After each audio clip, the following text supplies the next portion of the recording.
Amazon buried a James Bond spin-off series that would have changed everything, and the reason they killed it is something they never wanted you to know.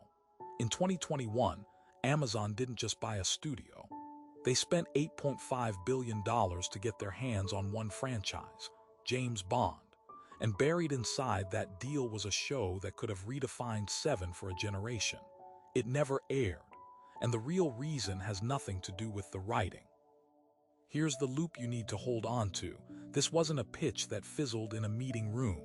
It was ordered, scripts were written, a showrunner was attached, and then silently it vanished, not because it failed but because of who actually owns James Bond and what happened when Amazon tried to touch him. It started with ambition. When Amazon acquired MGM in May 2021, executives openly talked about building a Bond universe, spin-offs, prequels, a slate, the Marvel playbook applied to British spycraft. By July of that year, Amazon Studios had greenlit Young Bond, a straight-to-series adaptation based on Charlie Higson's novels, following a teenage James Bond at boarding school before he ever became Seven. It was framed internally as the first expansion of the franchise in 6 decades. Insiders called it the beginning of a new era, and for a moment it was real. Young Bond had a series order, not a pilot, a full series commitment, a rarity even for Amazon. IMDb Studios was producing. A pitch document circulated describing multiple seasons, an origin story stretching across 7 planned novels, and a plan to premiere as early as 2023. Amazon executives reportedly saw it as a way to keep Bond profitable between the theatrical films, the same way Marvel used Disney Plus to fill the gaps between movies. Sources close to the production said casting conversations had already begun.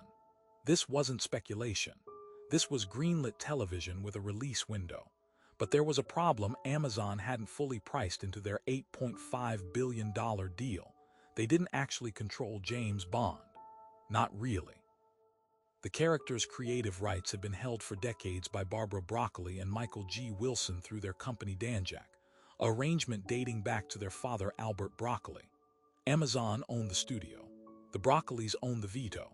And the moment Young Bond moved from concept to production, that veto came down. Here's the part they really buried. Reports later surfaced that Barbara Broccoli was, in her own words, not going to be dictated to by a tech company about her father's legacy.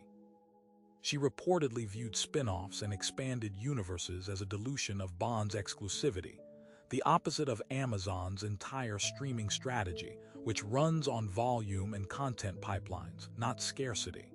Young Bond quietly stalled through 2022 and 2023. No official cancellation, no press release. Just silence, while Amazon executives grew increasingly frustrated that a franchise they'd paid billions for remained entirely outside their creative control. And that's the twist nobody tells you.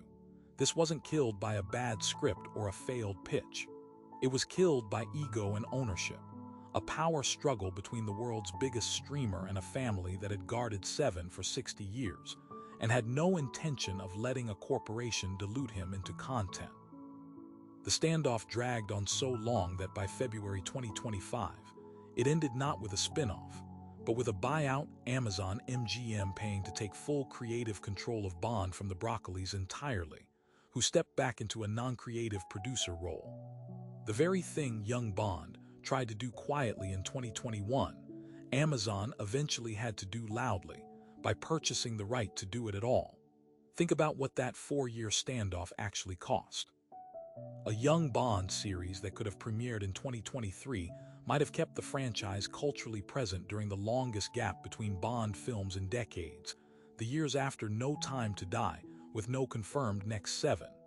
Instead, Amazon sat on a dormant IP, publicly promising a bigger universe while privately fighting for permission to build it.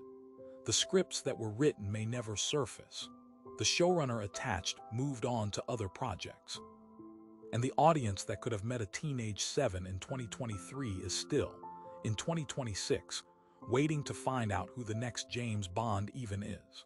So somewhere in a drawer at Amazon Studios sits a fully greenlit television series about the boy who became Seven, shelved not because it was bad, but because ownership of a legend was never as simple as writing a check.